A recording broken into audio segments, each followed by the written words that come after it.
Tonight, we find ourselves on a long stretch of street where the cafés sit shoulder to shoulder, and the smell of coffee grounds and warm butter still lingers faintly in the cooling air. You step off the curb and onto the wide pavement, your shoes finding that familiar, easy rhythm, and almost right away you notice the first café ahead of you, its outdoor chairs already tilted forward against their tables, legs interlocking in that particular way that means the night is closing in around this little block. A young man in a long apron reaches for the nearest chair, lifts it with both hands, and sets it gently on top of its table, the metal legs settling into place with a soft, hollow clink that seems to hang in the air for a moment before fading.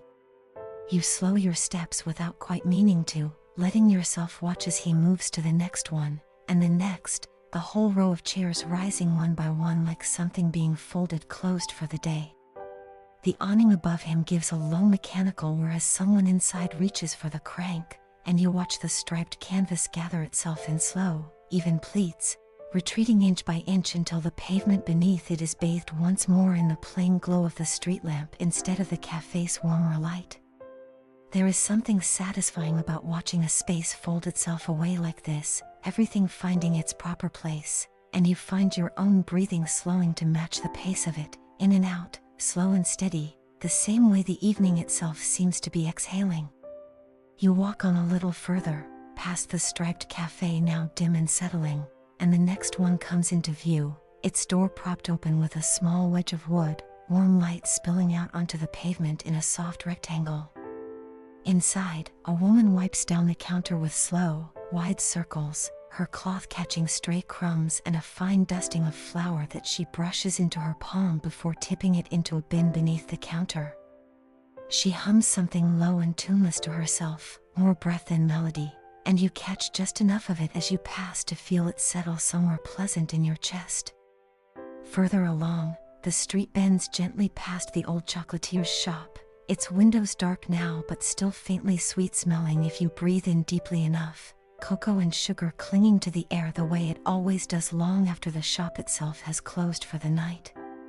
You remember passing this same window on brighter afternoons, trays of glossy squares catching the light, though tonight there is only the dim outline of empty display shelves and a single small lamp left burning somewhere near the back.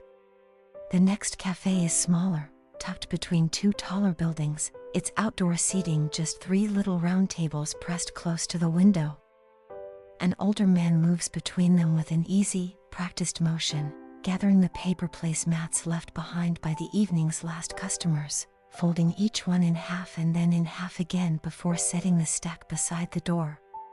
He collects the small glass jars that once held sugar packets, tips out the last spare grains into his palm, and brushes them away before stacking the jars neatly inside one another.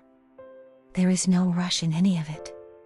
Each motion seems to arrive exactly when it should, the way water finds its way down a gentle slope without needing to be told.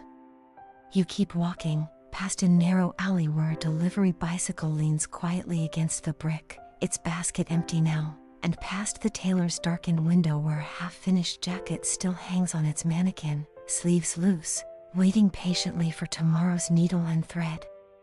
A spool of dark thread sits balanced on the sill beside a small pair of scissors, left exactly where they were set down hours ago, and you find yourself imagining the quiet click of those scissors earlier in the day, steady and precise, before the shop finally went still for the evening. The street lamps here burn a soft amber, low enough that they don't compete with the last traces of daylight still clinging faintly to the rooftops, just enough light to see the pavement clearly and no more. At the 4th café, a woman is sweeping the little patch of pavement just outside the door, her broom moving in wide, even strokes that gather crumbs and stray napkin corners and the occasional fallen leaf into a small, tidy pile near the gutter.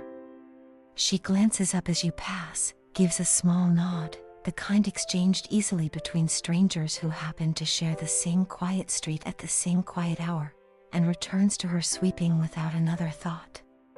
You find yourself slowing your pace to watch the broom's rhythm, back and forth, the bristles catching the light each time they lift from a stone. It occurs to you, somewhere in the loose, easy drift of your thoughts, that this street has probably looked something like this for longer than anyone currently walking it has been alive. Generations of evenings folding closed in exactly this way, chairs stacked, awnings rolled, counters wiped clean. There's a comfort in that, in being one small part of a pattern that repeats itself so gently and so often that it hardly seems to need announcing. You don't know most of these shopkeepers by name, not really, though you recognize their faces the way you recognize the shape of the street itself, familiar without needing explanation. Past the fifth cafe, the smell changes again, this time to something warm and yeasty drifting from a half-open door where a baker is carrying the last covered trays back toward the kitchen. The day's unsold loaves destined for tomorrow's early customers, or perhaps for the small basket left outside for anyone who might need them more than the shop does. You catch a glimpse of the ovens through the doorway, dark now, cooling slowly after a long day's work, their doors left slightly ajar the way you might leave a window cracked on a mild evening. The street opens up a little here, widening into a small square where a stone fountain sits quiet and still, its water shut off for the night, the basin holding only a thin, glassy layer of stillness that catches the amber lamplight in soft, wavering reflections. You pause beside it for a moment, resting your hand on the cool stone edge, feeling the faint chill of it against your palm, and you let your eyes follow the last few lit windows scattered across the square, one by one going dark as their evenings finish somewhere behind drawn curtains. A man locks the door of the last cafe on this side of the square, testing the handle twice out of habit before slipping his keys into his coat pocket. He pulls a set of shutters halfway down over the front window, the metal sliding with a soft, drawn-out rattle that softens as it settles into place, and then he simply stands there for a moment, hands in his pockets, looking out at the quiet square the way you might look at something you've grown fond of without ever quite saying so aloud.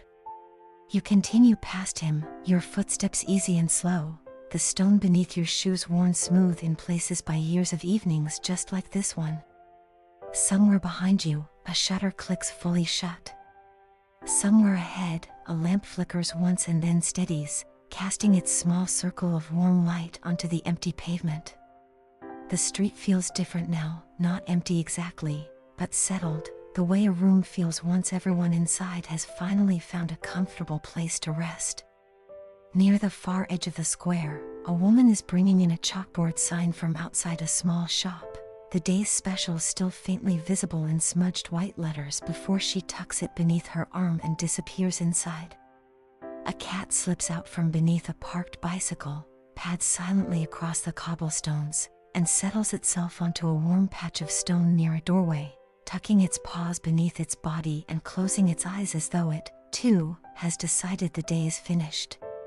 You find a low wall near the fountain and let yourself sit for a moment, the stone still holding a little of the afternoon's warmth beneath your palms, and you watch the last few lights along the row of cafés dim one by one, porch lamps switching off, hanging bulbs going dark, the whole street slowly folding itself into a soft, uniform hush. Somewhere nearby, a door closes with a gentle thud, followed by the quiet scrape of a bolt sliding into place, and then nothing but the faint hum of the street lamps and your own steady breathing.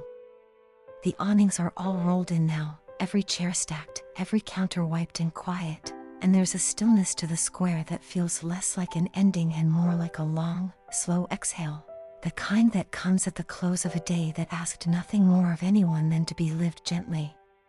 You rise from the wall eventually, your legs a little heavy in that pleasant, worn-out way, and you begin the last stretch of your walk home, past the shuttered shop fronts, past the sleeping cat, past the fountain now catching only starlight in its still, dark water.